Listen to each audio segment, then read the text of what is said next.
Hey, thanks everyone. Good morning. I am super excited to be here. Obviously AI is the most exciting space in the world right now, which is great. But at the same time, that also means, unfortunately, it attracts a lot of hype and a lot of noise and sometimes some what I would call nonsense. And the thing that I'm most excited about and most proud of with this event we do, this is the 5th year that we've done Rev, is the speakers and the attendees we've got are folks who are doing real, impactful, substantive work, leading their industries. This is the real deal of folks we've got here. So thank you all for coming. I hope you learn from the speakers, learn from each other, and like Thomas said, we're trying to foster a great community, and I look out at the audience and I'm really proud of what we've done here. That's also the thing I'm most proud of with what we're doing at Domino. We have the privilege to work with companies who are using AI for mission-critical work. And we're helping them deliver really big results as well. So I'm going to tell you about a couple of examples that I'm particularly proud of. At Bridgewater, which is the world's biggest hedge fund, they are using Domino to develop their AI-based investment strategies for their new AI fund. And with our platform, they've seen a 4x increase or acceleration in their time to develop and train and execute their AI algorithms. So that's helping them bring new ideas to market faster and, of course, capture more alpha. For maybe more relevant for the folks in this room, GSK is using Domino to prepare and analyze results from their clinical studies. That's helping them bring new therapies to market faster and save lives.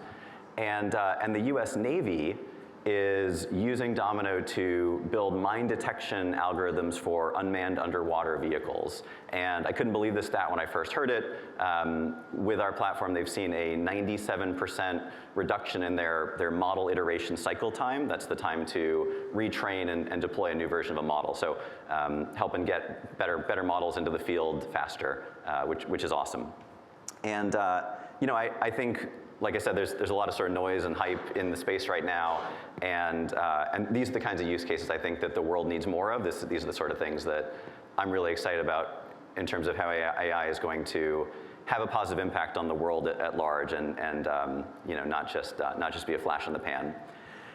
And so that brings me to what I want to talk about this morning. I think AI in the enterprise is at a sort of a crossroads right now, because over the last 18 months, we've seen companies experiment with Gen AI, lots of different use cases. They've got initial use cases into production. That's great. But at the end of the day, the impact from a lot of those use cases has been what I would characterize as sort of modest incremental productivity gains, which is fine.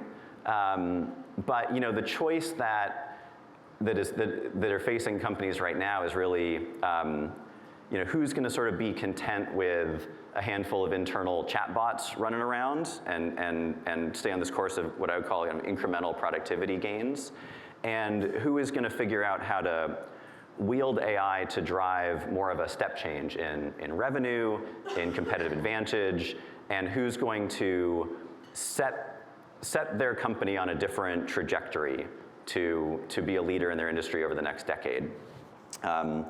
And this is not the first time that we've been at this crossroads, because even though Gen AI is new and in many ways more powerful, there have been other waves of AI techniques that have come before this that have promised kind of radical business transformation. We had machine learning, we had data science. The folks in the room here, I'm sure, have been doing computational research for decades. And long before that, we had operations research. So look, certainly not all of these are AI in the sense in which we use that word today. But first of all, that term AI has been a massively moving goalpost over the last 6 decades. And I would argue that these techniques are more similar to AI than they are different. First and foremost in that they're all based on the power of algorithms and predictive models to automate decisions or to automate actions. And secondarily, they've all seen these hype cycles where they start out promising huge rewards to companies that can harness their potential. And some companies do that. Some companies figure out how to do that and really become leaders in their field and outcompete their peers. But I think in each of these waves, a lot of companies get stuck in what I think of as a local maximum, a local optimum of that modest productivity improvement. So what I want to talk a little bit about is one of the patterns I've seen that I think separates what I'm going to call the AI losers from the AI winners. That is those companies that get stuck in the modest productivity gains versus the companies that really change the trajectory of their business. Because I think that the same pattern is going to play out in this current wave.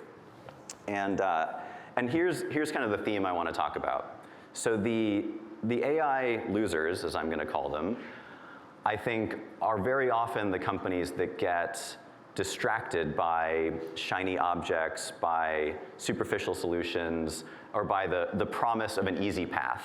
And to stylize it a little bit, I think that they sort of think that doing AI is a bit like this. There's like a magic wand you wave. And in contrast, I think the AI winners are the ones who commit to doing the deeper work that's more kind of addressing root cause capabilities, even though that work is often much slower, much more painful, less sexy. It's like changing business processes. It's like upskilling talent. And I think for them, they kind of realize that the real work to harness the power of AI is much more like this. It's like picking up a shovel and digging a lot of dirt. So that's not fun, but I think that's where the value gets created. And when I think about this distinction, the image that I always picture is this, and if you know the drunkard search or the streetlight effect, the story is there's a drunk person who's lost his wallet and he's looking under a streetlight and a police officer says, "Oh, why are you looking here? Is this where you lost your wallet?" And he says, "No, I lost it down the street." "Well, why are you looking here?" "Well, this is where the light is." And I think in my metaphor here, I think the AI losers are the ones who are looking at what's right in front of them, looking at what's easy to see, looking at what's in the light. And I think the AI winners are the ones who are trekking through the mud and the sewers to go find their wallet, because it's not fun or pretty, but like I said, that's what it takes to create real value. I'm going to get into a few examples of what I mean more concretely. I know I'm a little abstract here. And to set the stage for that, I want to go back to what I think is the common thread that ties a lot of these techniques together. And that is the power of, and really the core concept of a model. And I think, unfortunately, a lot of non-technical leadership still doesn't fully appreciate or maybe even understand the degree to which models are fundamentally different types of digital assets, digital entities, digital life, than what a lot of other business assets have previously been. They're not like software, they're not like databases, they're not like BI dashboards, they're a new creature. And their different characteristics give rise to a lot of unique challenges that span across people and process and technology. And so to sort of really harness the power of these techniques, companies need to think about re-gearing a lot more deeply how they can build and operate and manage these models. I want to talk about three ways that models are fundamentally different from other assets companies have had to manage before. So the first is they're constructed with different materials. Models need a lot more data, they need a lot more compute resources, and they take advantage of a vast and really rapidly evolving ecosystem of tools and techniques. And so companies need to think about creating agility for the infrastructure and the hardware and the software that data science teams need to really stay on the cutting edge and efficiently construct these entities. The second way they're different is that the process to build models or even use models in AI systems is different from say, constructing software. It is, you all know this, is much more like a scientific process. It is experimental, it is iterative, it is emergent. And so companies need to think about different ways of preserving institutional knowledge, making it possible to find and build on past work, you have these sort of challenges in collaboration that you don't typically have when you're, say, developing software. And finally, models' behavior is different. These things they're probabilistic. They can degrade over time simply as the world around them changes. They have really unexpected and unusual and unpredictable failure modes. And so companies need different ways to think about managing models, managing risk, putting guardrails around these things that you don't typically have with other digital systems. And by the way, Gen AI does not obviate any of these challenges. If anything, it makes them a lot worse. It exacerbates them. I've been using this phrase that if we've been playing the AI video game for the last 10 years, we've all of a sudden activated the hard mode. So now it's even harder to get the compute resources you need, especially to do that economically. It's even harder to stay on the cutting edge of the ecosystem. It's changing every week. And it's harder to stitch together these different components and tools to make effective AI systems. And certainly the behavior modes and failure modes of these new kinds of models are even more unpredictable than, let's say, traditional predictive machine learning models. So anyway, the point is that because models are so different in their characteristics, you can't just expect to sprinkle some AutoML on your data or throw some drag and drop tools at your Excel users or to now shoot a bunch of LLMs into your employee population and expect that that's going to lead to this radical change. Companies need to think much more about re-gearing these fundamental capabilities to be able to build and operate and manage models given their unique characteristics. Okay, so I want to talk about a few examples of what I mean by doing that, and I'm gonna do that through the lens of four sort of facets of challenges companies typically run into when they're doing this work, and I'm gonna create these contrasts between what is sort of the easy way or the looking in the light way of doing the superficial version of the problem, and what's the deeper capability, and I'm gonna take it as an opportunity to show off a bit of some things we built in our product in Domino, and also some of the new stuff we've been working on recently that's pretty exciting. So I'm going to talk about tools and techniques. I'm going to talk about cost management. I'm going to talk about collaboration, and I'm going to talk about responsible AI.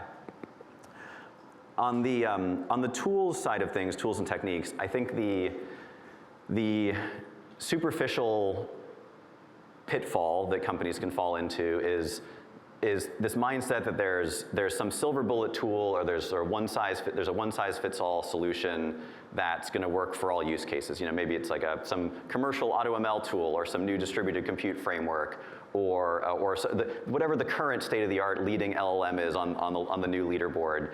And you sort of think, well, this is gonna be what I need. This is gonna let me address all my use cases.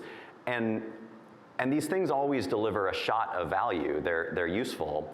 But the problem is when you think that that's all you're ever going to need, or when you sort of build around them and they get calcified into your systems or into your organization. And because then what happens is several months later, or certainly a year later, there's some newer, better version, there's some newer framework, there's some whole new class of technique.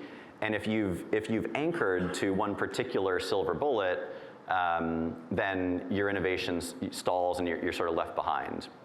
And so the deeper solution here, which is harder and not as sexy, is thinking about how to create future-proofing for your organization so that whatever is the next, some people predicted LLMs and Gen AI, but 3 years ago, it's not like everyone was thinking, oh, LLMs are going to be the next frontier. So the point is, how do you create the capability to be able to easily adopt whatever the latest and greatest tool or technique is. So that's what we've always been focused on with the way we built our platform. We started years ago by creating this extensible, pluggable interface to let data scientists easily get access to whatever the latest development tool or package in the open source community was. We did that. We extended that a couple years ago to make it easy to access whatever the best infrastructure and compute resources are for any given task, whether that's resources in any different cloud, if a new cloud provider has a more specialized hardware type, or different types of distributed compute frameworks, not just Spark, but Ray and Dask, and there'll be a better one in 18 months. And so whatever that one is going to be, that's going to be easily adoptable within our platform. We've now extended this, this sort of philosophy of creating openness and agility and flexibility. We've extended that to the world of LLMs. So I'm really excited about this. We've shipped something we call the AI Gateway. And the AI Gateway is a layer of indirection between how your data scientists are developing AI systems and backing LLMs that you might want to use.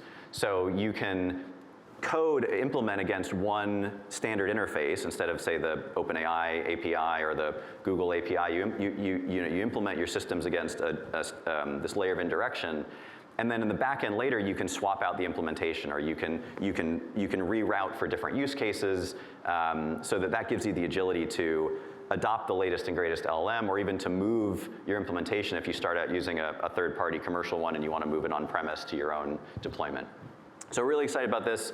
We think this is going to be a critical part of every enterprise's AI stack. Everyone's going to need some sort of LLM gateway like this. The next sort of facet that I want to talk about is cost. And the streetlight effect version here, the looking in the light effect, is what I would call infrastructure-centric cost management. So obviously, AI, especially now Gen AI, needs lots of compute resources. That's driving costs.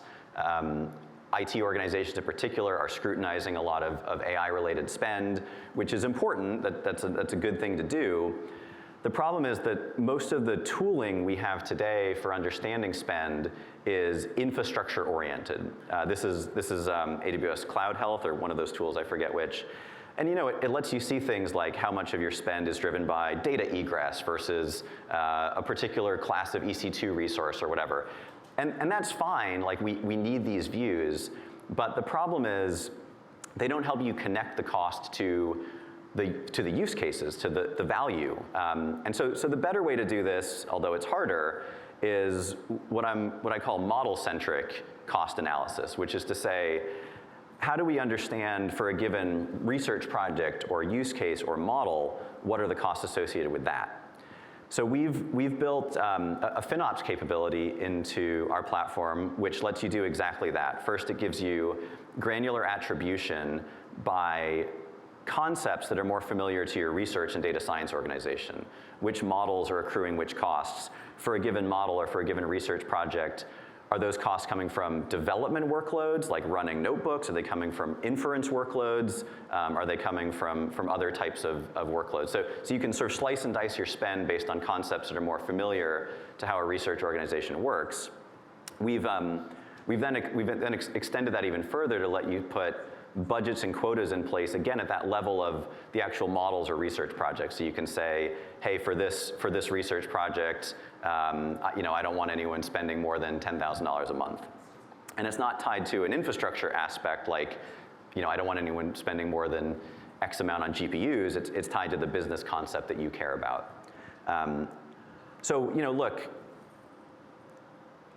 it's a good, well, just one last thing I want to say on the cost management point before I move on here. I heard a great anecdote from a CIO at one of the world's biggest pharma companies. Actually, some of their team is in this room here, and they'd had an issue where their R&D organization blew past their AWS budget for the year, and everyone was all up in arms about this, and everyone was really was all upset. And the CIO said to me something I thought was really wise. He said, look, obviously it's not okay for an organization, a part of the organization, to blow past their budget. We need to be disciplined about managing to budgets. But at the same time, we can't just look at the cost side of the equation. We got to ask ourselves, what are we getting for that extra spend? Because if we're spending $10 million more a year on our cloud bill, but we're getting $300 million more of value in our research pipeline, that's a trade we should take all day. And anyway, I thought that anecdote was a good distillation of this point that when you're just looking under the light, when you're just looking at the infrastructure-related spend without a connection to the value you're getting, that can lead companies to really miss the forest for the trees.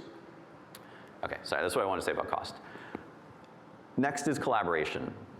I mentioned that models are made with a different process. It's not like software development, it's more like scientific research. And so it's emergent, it's experimental. Often the best ideas come from picking up someone's work from years earlier and looking at it in a new way. So companies need different ways to think about collaboration and broadly knowledge management.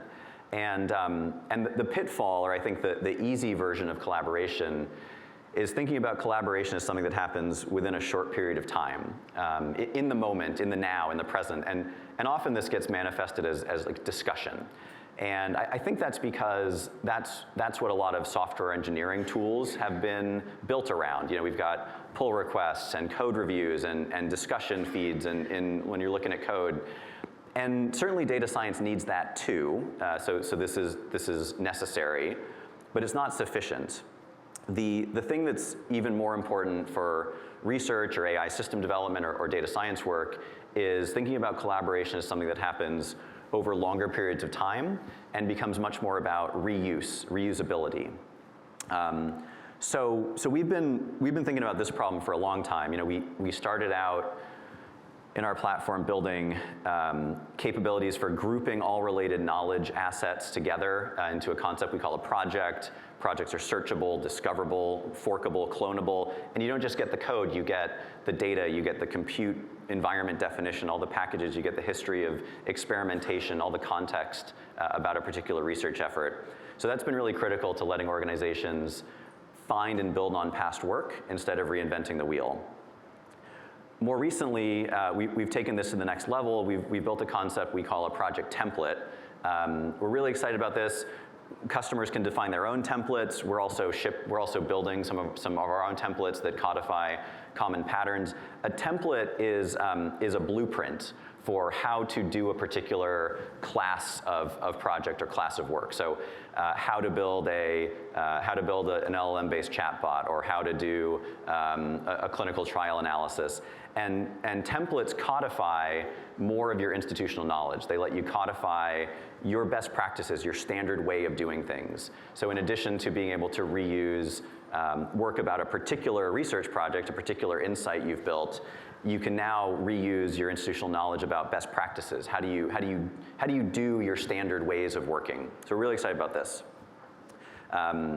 I'm sure you all know the problem of, like, you know, every team reinvents the wheel for how they do a particular type of modeling activity. So this is going to let you solve that.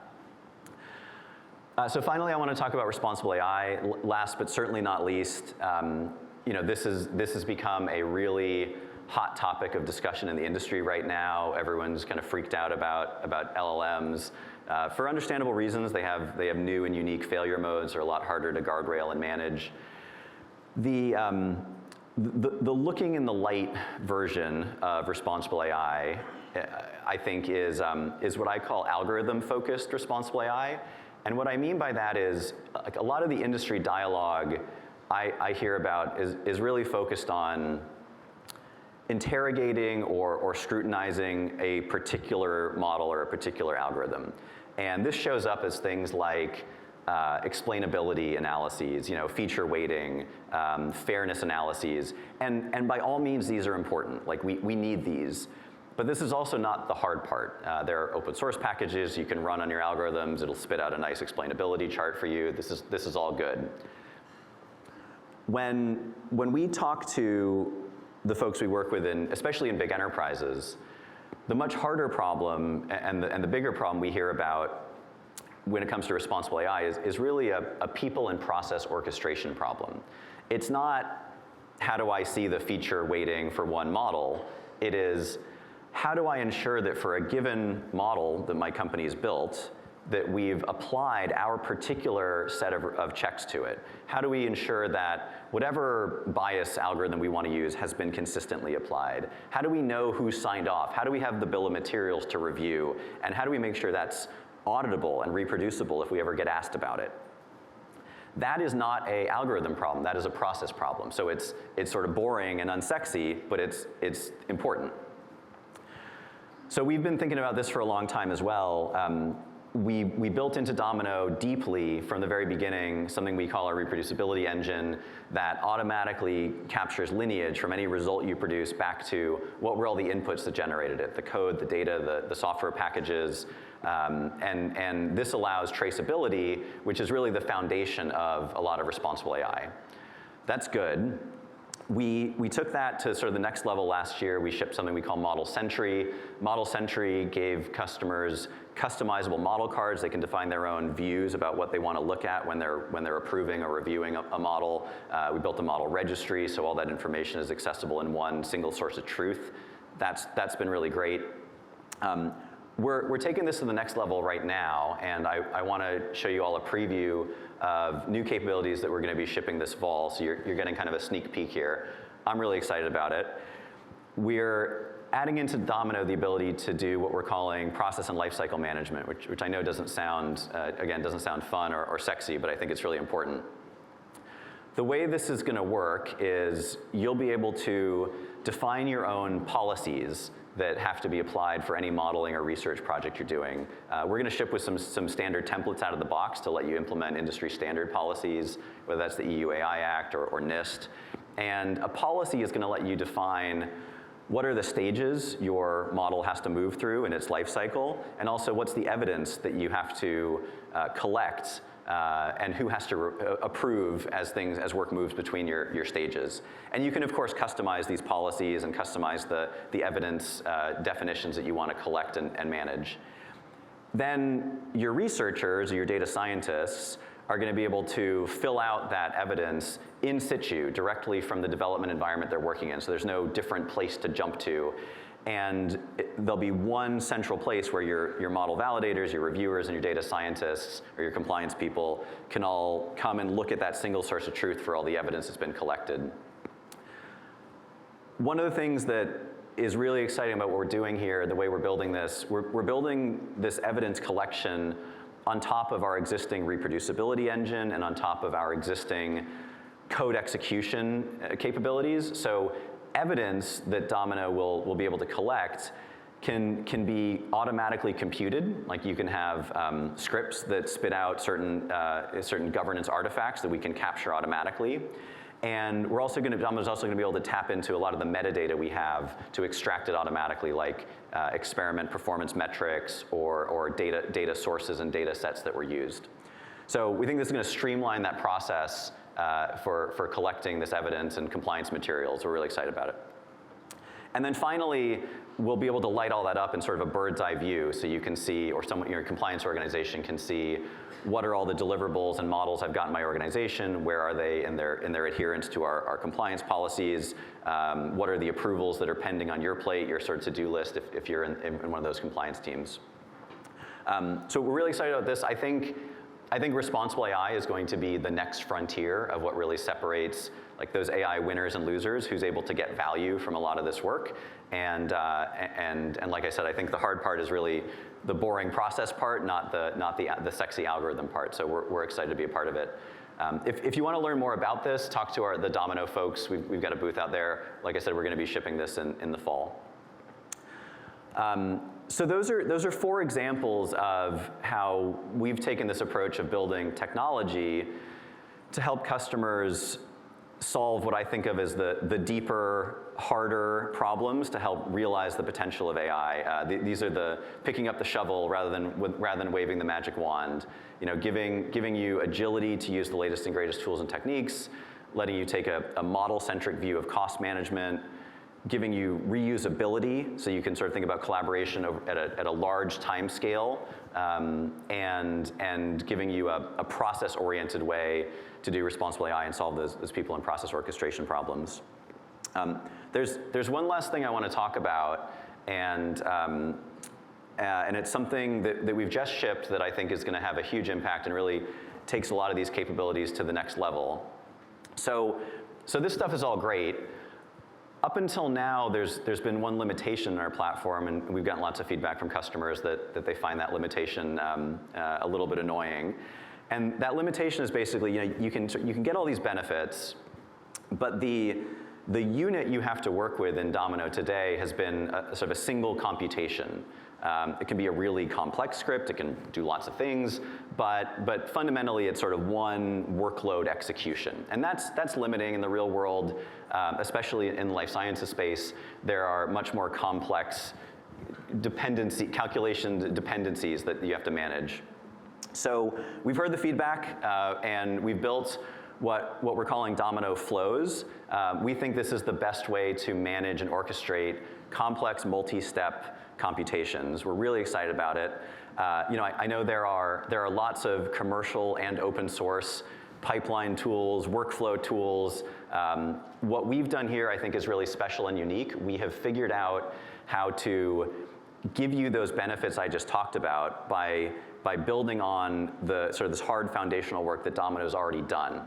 So, for example, what I mean by that is any step in your computation graph can use a different language, a different piece of infrastructure. So these computation graphs can be heterogeneous, mixing in R and SAS. Some workloads go into on-prem GPUs, some go into the cloud.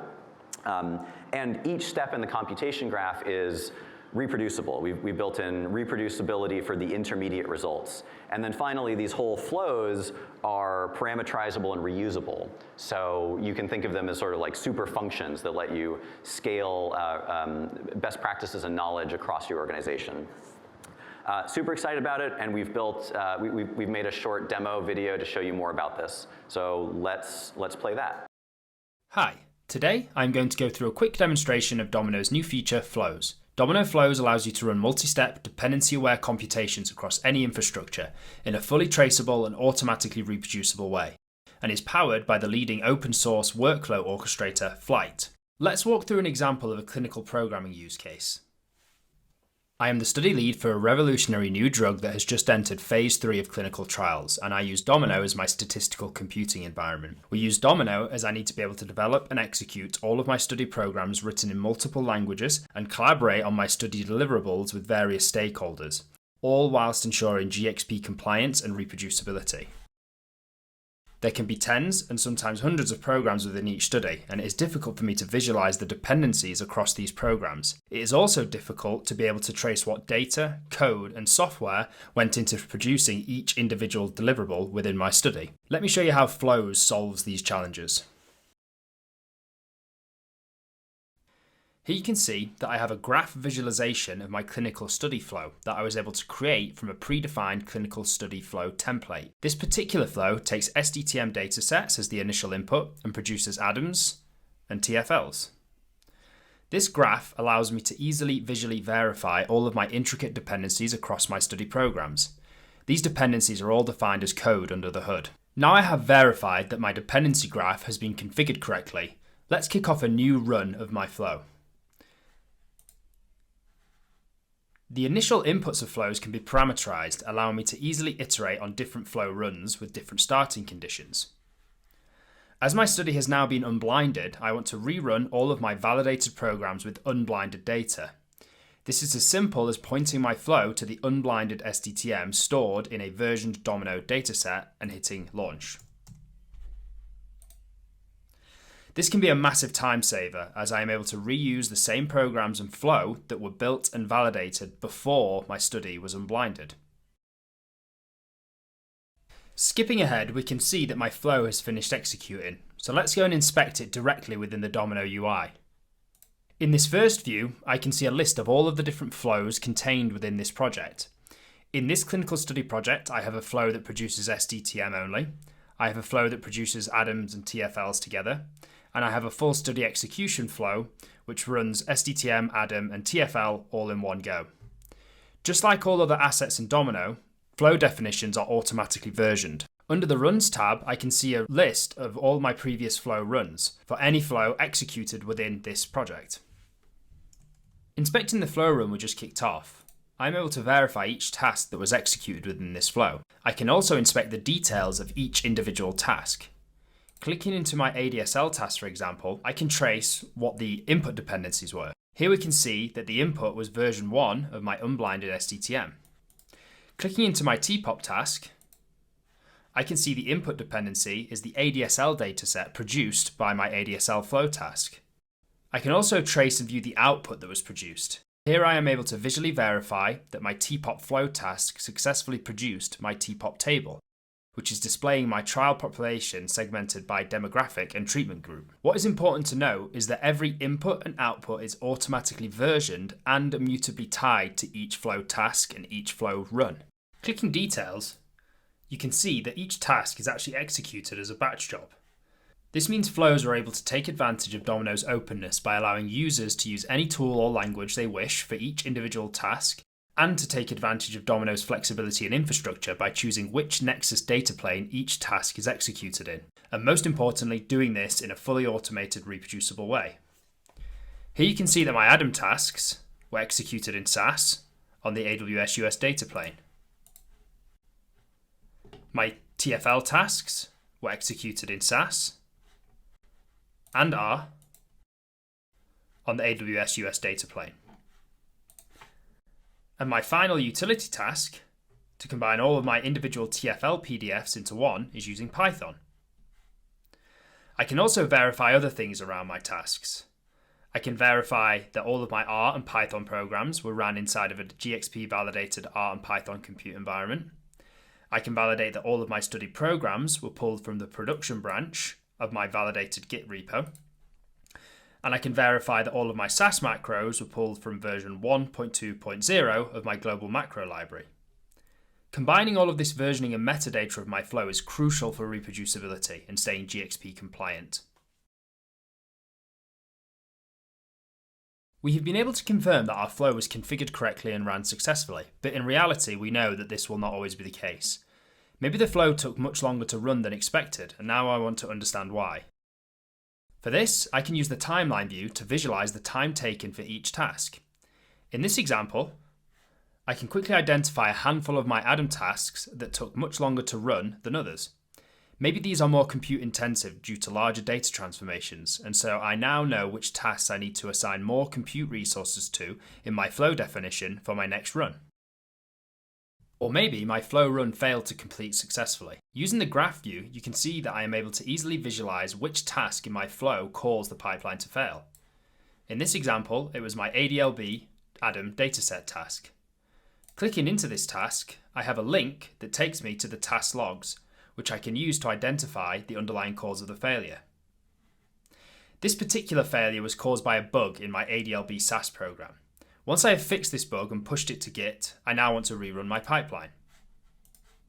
Without flows, I would have to rerun the entire pipeline. This would be a waste of compute resources, as we can see that most of the programs actually executed correctly. With flows, I can simply hit recover. This will restart my pipeline from the point of failure and reuse all of the automatically cached and versioned outputs from the successful tasks from my previous failed flow run, saving me time and compute costs. To conclude today's brief demo, I have talked through how flows builds upon Domino's core tenets of flexibility and reproducibility by extending this to multitask, dependency-aware computations with automatic versioning of inputs and outputs. We talked through this through the lens of a clinical study execution, as we know how important these features are for this particular use case. However, Flows has applications across many other use cases in Domino, such as data engineering, machine learning, and Gen AI model training, to name a few. Thank you for listening, and we can't wait to get this into our customers' hands. All right, we thought this would be especially impressive to the life sciences crowd here. What do you guys think? All right, thank you. All right, well, I'm gonna wrap up here. Just to sort of end, these are examples of ways that we've been thinking about how can we build technology that enables you all to develop the underlying capabilities to do the hard work of capturing value from AI and to help you solve these deeper challenges rather than getting caught up in the superficial solutions. At the same time, I think probably better than anyone, we know, no piece of technology, no platform is a be-all, end-all solution. It's not like Domino or anything else is a panacea that's all of a sudden going to make you an AI leader. And so the note I want to close on is really about the other thing I think is important for companies to realize the value of all this AI stuff is really people and culture, and that's where you come into play. You all are the folks who are closest to understanding this work. You are more technical. You have a deeper understanding of what this really involves and what it really entails. And so my advice or my, my plea is you have to be the ones to sort of guard against the tendency for non-technical folks to get distracted by the hype and get distracted by the shiny things and have this FOMO-induced thrashing around. So my advice is hold your organization accountable to staying focused on what's going to create value. That should be the North Star always. And especially being from a scientific background, hold them accountable to analytical rigor about what is really going to create that value. What is the capability you need to create in your organization, rather than just bouncing back and forth between the latest shiny thing. So that's the role that you all can play. I think it's critical to helping your company ultimately get onto that trajectory to be an AI winner. All right, thanks very much.